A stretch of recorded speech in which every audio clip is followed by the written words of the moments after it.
আসসালামু আলাইকুম। আপনারা দেখতেছেন আমার এই মুরগিগুলো অনেক আগের থেকে অনেক সুস্থ আছে, অনেক ভালো আছে। আমি আবার এই হিটারও লাগাই দিছি আর সকালে এসে লাইটও দিচ্ছি, যদিও হিটার বন্ধ করে ফেলবো। আজকে তাপমাত্রা অনেক, আজকে এলো 1 ডিসেম্বর, 1 জানুয়ারি। সবাইকে নববর্ষের শুভেচ্ছা, ইংরেজি নববর্ষের। তো আমি একটা কথা বলছিলাম এর আগের দিন, এই যে সিপ্রোডিভেট সম্পর্কে। এই ওষুধটা আপনার চোখের জন্য ভালো, এটা অ্যান্টিবায়োটিক। সিপ্রোজ এটা হলো আপনার এই কোম্পানির, কি এটা, এগ্রি কোম্পানির। আমার কাছে আরেকটা ওষুধ ড্রপ আছে, এই যে এই ড্রপটা, হ্যাঁ, সিপ্রোডেক্স ভেট। এটা কবুতর চোখের জন্য।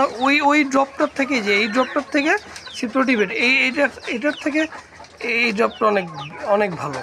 হ্যাঁ, সিপডেক্স ভেট, এই ড্রপটার দামও 1.75 টাকা, কিন্তু এটা অনেক দ্রুত কাজ করে। এটার ফলাফল খুবই ভালো পাইছি আমি। এর আগেও বাচ্চার মুরগি, এর থেকেও অনেক ছোট বাচ্চা আমি ব্যবহার করছি, তাদের চোখ অনেক ভালো হয়েছে। তবে এটার একটু সময় নিল দেখলাম, আর মুরগির ঠান্ডাও ছিল, এই হচ্ছে কারণ। ঠিক আছে, সবাই দোয়া করবেন। আসসালামু আলাইকুম।